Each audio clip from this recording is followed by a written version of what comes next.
유난히도 무더위가 기승을 부리던 7월 넷째 주일. 현재도 목사는 그날 설교 때 다음과 같이 말했다. 미국의 대각성 운동의 효시, 조나단 에드워즈 목사님의 구원론에 의하면 한국 교회 성도들은 죄를 많이 짓기 때문에 대부분 지옥에 갈 것으로 예상됩니다. 현우는 주일날 예배가 끝나기가 무섭게 성주를 교회 휴게실로 데려갔다. 그는 자리에 앉자마자 조금 흥분한 모습으로 마음속에 꾹꾹 눌러두었던 질문을 꺼냈다. 박성주 형제님, 오늘 목사님이 설교하실 때 한국교회 성도들은 죄를 많이 짓기 때문에 대부분 지옥에 갈 것으로 예상된다고 하셨잖아요. 네, 그렇게 말씀하셨죠. 단도직입적으로 질문할게요. 한국교회의 성도들은 대략 몇 %나 천국에 갈 수 있을까요? 성주에게는 현우의 질문이 너무나 어려웠다. 성주는 곤혹스러운 표정으로 힘없이 대답했다. 미안하지만 그건 잘 모르겠는데요. 대충이라도 알 수 없을까요? 그걸 알아야 할 무슨 특별한 이유라도 있는 거예요? 내가 천국에 갈 수 있을지가 궁금해서요. 그제야 성주의 얼굴이 환하게 펴졌다. 그는 자신있게 말했다. 그건 걱정하지 마세요. 이현우 형제님이 지금처럼 열심히 신앙생활을 하면 틀림없이 천국에 갈 수 있을 거예요. 하지만 현우는 안심이 되지 않았다. 한 번 더 성주를 졸랐다. 박성주 형제님은 어릴 때부터 교회에 다녔으니까 한국교회 신자들 중에서 몇 %가 천국에 갈지를 대충이라도 짐작할 수 있지 않겠어요? 현우는 마치 새끼제비가 먹이를 문 어미제비를 바라보듯이 뚫어지게 성주를 응시했다. 현우의 압박을 뿌리치기 힘들게 된 성주는 현우가 새신자인 것을 감안해서 넉넉한 대답을 하기로 마음먹었다. 이건 순전히 나의 주관적인 판단인데요. 한국교회 성도들이 대부분 열심히 신앙생활을 하는 편이니까 80% 이상은 천국에 갈 것 같은 생각이 드는군요. 성주의 말을 듣는 순간 현우의 마음에 자신이 80% 안에 들 수 있을 거라는 확신이 불쑥 솟아올랐다. 그의 얼굴에 화색이 돌았다. 하지만 그의 마음 한구석에는 여전히 불안감이 꿈틀거리고 있었다. 2주일 후, 주일날 예배를 드린 현우는 성도들과 인사를 나눈 후에 청년대학부 사무실로 청년대학부 담당 부목사를 찾아갔다. 그 부목사는 유명한 신학대학원을 수석으로 졸업한 수재였다. 그는 설교를 논리적으로 했고 언변도 좋았고 해박한 성경 지식까지 가지고 있었다. 이 때문에 청년 대학생들에게 인기가 많았다. 큰 기대를 가진 현우는 정중하게 부목사에게 인사한 후에 단도직입적으로 말했다. 목사님, 궁금한 게 있어서 여쭤보려고 왔습니다. 제가 엉뚱한 질문을 드려도 양해해 주시고 가르쳐 주시면 감사하겠습니다. 알겠습니다. 최선을 다해보죠. 목사님, 첫 번째로 예수님을 믿는 성도가 어느 정도로 죄를 많이 지으면 지옥에 가는 것인지를 알고 싶습니다. 정답을 모르는 질문에 자신도 모르게 약간 당황한 표정을 지은 부목사는 대답 대신 커다란 눈을 끔뻑였다. 잠깐 동안 어색한 침묵이 흘렀다. 부목사는 씁쓸한 미소를 지으며 맥 빠진 목소리로 말했다. 미안하지만 그건 저도 잘 모르겠는데요. 부목사의 말이 떨어지자마자 현우의 얼굴에 짙은 그늘이 졌다. 그의 마음이 빠른 속도로 천길 낭떠러지 아래로 떨어지고 있었다. 그의 마음속에서 깊은 탄식이 메아리쳤다. 신학대학원을 수석으로 졸업한 목사님도 그걸 모르면 아무도 그걸 모른다는 얘기가 아닌가. 그걸 알아야 지옥에 가지 않을 만큼 죄를 짓지 않을 게 아닌가. 대체 이걸 어쩌면 좋단 말인가. 현우는 목사님이 그 중요한 걸 모르면 목사님이 인도하는 대로 신앙생활을 할 수밖에 없는 처지인 우리는 어떻게 하란 말이냐고 따지고 싶은 마음이 굴뚝 같았다. 하지만 그는 부목사의 체면을 고려해서 답답하고 속상한 마음을 꾹꾹 눌러버렸다. 그 대신 물에 빠진 사람이 지푸라기를 잡는 심정으로 두 번째 질문을 했다. 목사님, 그럼 두 번째 질문을 드리겠습니다. 한국교회 성도들이 대략 몇 % 정도 천국에 갈 수 있는지를 알고 싶습니다. 또다시 쉽게 답을 할 수 없는 질문에 부목사는 난처한 표정을 감추지 못한 채로 무겁게 입을 열었다. 미안하지만 그것도 잘 모르겠는데요. 마음이 다급해진 현우는 부목사의 눈을 뚫을 듯이 바라보며 애걸하는 표정으로 말했다. 목사님, 대충이라도 알 수 없을까요? 현우의 애절한 표정을 외면하기 어렵게 된 부목사는 입맛을 한번 다신 후에 힘없이 말했다. 글쎄요. 정확하게 알 수는 없지만 한 50% 정도 천국에 가지 않을까 생각되네요. 평소에 한국 교회의 타락을 걱정하던 부목사는 내심 30% 정도를 생각하고 있었지만 현우가 새신자인 것을 고려하여 여유를 둔 것이었다. 그런데도 현우는 자신이 지옥에 떨어질 확률이 더 높아진 것에 진한 아픔을 느꼈다. 현우는 어두운 표정을 감추지 못한 채로 부목사에게 작별 인사를 했다. 현우에게 시원한 대답을 하지 못한 부목사의 마음도 어두운 건 마찬가지였다. 집을 향해 무거운 발걸음을 옮기는 현우와 멍하니 그를 바라보는 부목사의 모습이 뼈만 앙상한 겨울나무 같았다. 그 주간의 토요일 오후, 업무를 마친 현우는 기독교 서점으로 향했다. 서점에 도착한 그는 구원론 서적을 진열한 곳으로 직행했다.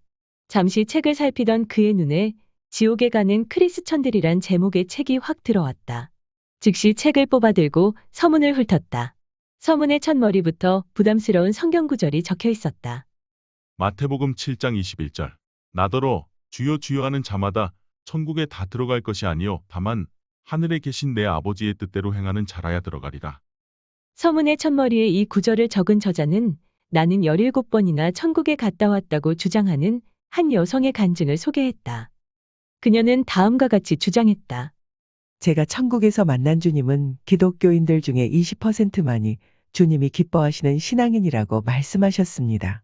주님은 주일낮 예배만 겨우 참석하는 사람, 인색하여 11조도 제대로 하지 않는 사람, 미지근한 신앙을 가진 사람, 주님보다 세상을 더 사랑하는 사람, 이런 사람들은 비록 크리스천이라도 천국에 올 수 없다고 엄중하게 말씀하셨습니다. 심지어 주님은 이렇게 경고하셨습니다. 내 딸아, 많은 목사들이 내가 내게 보여주었던 사망의 음침한 골짜기에 가게 되고 그들의 성도들이 뒤따르게 되리라고 말하지 않을 수 없구나. 그 책의 저자는 다음과 같은 말로 서문을 마무리했다. 예수 믿고 지옥 가지 말고 제대로 예수 믿고 꼭 천국에 가게 되시기를 바랍니다. 서문을 읽은 현우의 얼굴에 짙은 그늘이 졌다. 그의 마음에서 깊은 탄식이 나왔다. 10명의 신자 중에서 8명이 지옥에 가는 게 사실이면 이건 보통 문제가 아니다. 갈수록 태산이구나. 현우는 지옥에 가는 크리스천들과 존 버년의 철로 역정을 구매한 후에 곧장 집으로 돌아왔다. 방에 들어가자마자 지옥에 가는 크리스천들을 읽기 시작했다. 그 책의 저자는 마태복음 7장 21절, 마태복음 7장 24절로 27절, 야고보서 2장 14절, 야고보서 2장 21절로 25절 등을 근거로 다음과 같이 주장했다. 믿음을 갖고 산상수훈을 그대로 행하는 자는 결국 영생을 얻을 것이지만 산상수훈을 행치 않는 자는 멸망할 것입니다. 현우는 즉각 산상수훈을 찾아서 읽었다. 읽으면 읽을수록 거대한 바위가 가슴을 짓눌러 오는 느낌이 들었다. 마태복음 5장 38절로 48절. 요약. 또 눈은 눈으로 이는 이로 갚으라 하였다는 것을 너희가 들었으나 나는 너희에게 이르노니 악한 자를 대적하지 말라. 누구든지 내 오른편 뺨을 치거든 왼편도 돌려대며 또 너를 고발하여 속옷을 가지고자 하는 자에게 겉옷까지도 가지게 하며 또 누구든지 너로 억지로 오리를 가게 하거든 그 사람과 심리를 동행하고 내게 구하는 자에게 주며 내게 꾸고자 하는 자에게 거절하지 말라. 또 내 이웃을 사랑하고 내 원수를 미워하라 하였다는 것을 너희가 들었으나 나는 너희에게 이르노니 너희 원수를 사랑하며 너희를 박해하는 자를 위하여 기도하라. 이같이 한즉 하늘에 계신 너희 아버지의 아들이 되리니 하늘에 계신 너희 아버지의 온전하심과 같이 너희도 온전하라. 본문을 읽은 현우의 머리가 한층 더 복잡해졌다. 이같이 한즉 하늘에 계신 너희 아버지의 아들이 되리니란 말씀은 원수가 내 오른편 뺨을 칠 때마다 왼편도 돌려대야 천국에 갈 수 있다. 너를 고발하여 속옷을 가지고자 하는 자에게는 항상 겉옷까지도 가지게 해야 천국에 갈 수 있다. 누구든지 너로 억지로 올리를 가게 하거든 언제나 그 사람과 심리를 동행해야 천국에 갈 수 있다. 내게 구하는 자가 있으면 언제나 주고 내게 꾸고자 하는 자에게는 언제나 거절하지 않아야만 하나님의 자녀가 되어 천국에 들어갈 수 있다는 뜻인 것 같은데 하늘에 계신 너희 아버지의 온전하심과 같이 너희도 온전하라는 말씀은 하나님처럼 온전하게 살아야 천국에 갈 수 있다는 뜻인 것 같은데 내가 과연 하나님처럼 완벽하게 살아서 천국에 갈 수 있을까? 멍한 눈으로 창밖을 바라보던 현우는 자신도 모르게 고개를 절레절레 흔들었다. 주일 새벽. 평소보다 일찍 잠에서 깨어난 현우는 잠시 기도한 후에 존 버년의 철로 역정을 읽기 시작했다. 그 책 역시 지옥에 가는 크리스천들과 비슷한 내용을 강조하고 있었다. 천국에 가던 많은 성도들이 중간에 탈락하여 천국에 들어가지 못하는 모습이 현우의 마음을 강하게 압박했다. 읽고 밝은 아침 햇살이 현우의 방을 환하게 비추기 시작했다. 하지만 그의 마음은 여전히 깜깜한 밤이었다. 10월 셋째 주 월요일 저녁. 현우는 회사 동료가 다니는 교회 부흥회에 참석했다. 공교롭게도 그날 저녁에 설교 본문이 마태복음 7장 21절로 23절이었다. 현재도 목사가 그 본문으로 설교할 때 큰 충격을 받았던 현우는 눈을 동그랗게 떴다. 부흥 강사는 마태복음 7장 21절, 빌립보서 2장 12절, 히브리서 6장 4절로 8절, 야고보서 2장 14절 등을 근거로 목소리를 높였다. 진짜 신자는 반드시 천국에 갑니다. 하나님의 뜻대로 행하는 사람만 진짜 신자입니다. 가짜 신자는 반드시 지옥에 갑니다. 죄를 많이 짓는 신자는 가짜 신자입니다. 착하게 사는 신자만 진짜 신자입니다. 여러분은 진짜 신자입니까? 아니면 가짜 신자입니까? 모두들 자신의 믿음을 점검해 보시기 바랍니다. 현우는 부흥 강사가 현재도 목사와 전혀 다르게 성경을 해석하는 것에 큰 충격을 받았다. 현재도 목사님은 마태복음 7장 21절을 근거로 진짜 신자도 지옥에 갈 수 있다고 하셨는데 어째서 저 목사님은 똑같은 본문을 근거로 진짜 신자는 절대로 지옥에 가지 않는다고 하시는 걸까? 도대체 어느 해석이 맞는 거지? 한편으로 현우는 어느 정도로 죄를 짓는 신자가 가짜 신자인지 혹은 어느 정도로 착하게 사는 신자가 진짜 신자인지가 궁금했다. 하지만 부흥 강사는 그에 관한 기준을 제시하지 않고 무조건 착하게 살 것만을 강조했다. 현우가 애타게 해답을 기다리는데도 부흥 강사는 기어코 그대로 설교를 마쳤다. 집으로 돌아오는 현우의 머릿속에 엉킨 실타래가 가득 차 있었다. 다음 날 아침, 성주에게 전화를 건 현우는 어젯밤에 들은 부흥 강사의 설교를 얘기했다. 성주는 웃음 띤 목소리로 말했다. 장로교단의 구원론이 우리 교단의 구원론과 다르기 때문에 그 목사님이 그렇게 설교하신 거예요. 종교개혁 이후부터 두 가지 구원론이 대립해왔죠. 아니, 그 이전부터, 즉 사도시대가 끝난 후부터 지금까지 두 가지 구원론이 대립해왔다고 말하는 게 맞을 거예요. 수많은 신학자들이 그 문제를 가지고 논쟁했지만 아직도 뚜렷한 해답을 찾지 못한 실정이죠. 앞으로도 해답을 찾기 어려울 거예요. 그리고 우리 교단의 목사님들이 어느 정도로 착하게 살아야 천국에 가는 것인지를 명확하게 제시할 수 없는 것처럼 장로교단의 목사님들은 어느 정도로 착하게 사는 신자가 진짜 신자인지를 명확하게 규정하기 힘들 거예요. 결국은 우리가 열심히 착하게 사는 수밖에 없어요. 출구를 알 수 없는 미로에 빠진 현우는 다음 날부터 구원에 관한 책들을 탐독하기 시작했다. 그는 틈만 나면 구원에 관한 책을 사서 읽었다. 하지만 5달 동안 열심히 구원에 관한 책을 읽어도 여전히 의문이 풀리지 않았다. 아무리 헤매도 계속 미로를 맴도는 느낌이 들었다.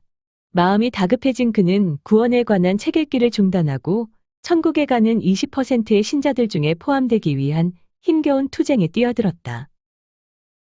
4월 첫 주일 저녁 예배 시간.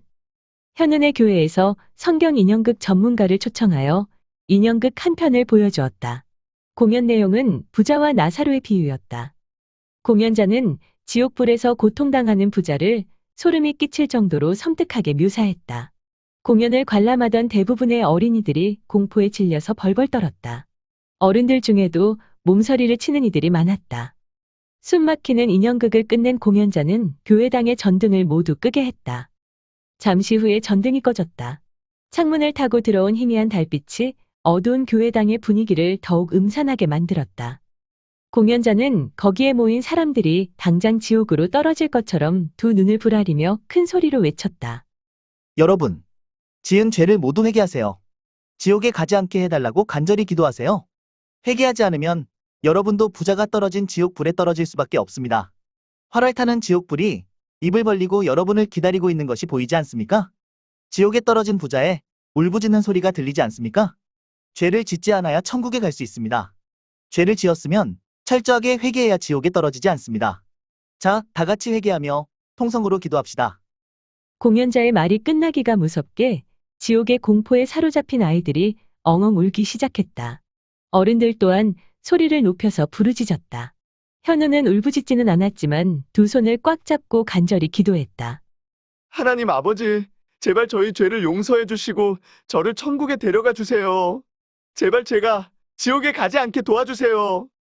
현재도 목사는 성도들이 지나치게 지옥을 두려워하는 것에 난감함을 느꼈다. 하지만 자신이 성령으로 거듭난 신자도 죄를 많이 지으면 지옥에 간다.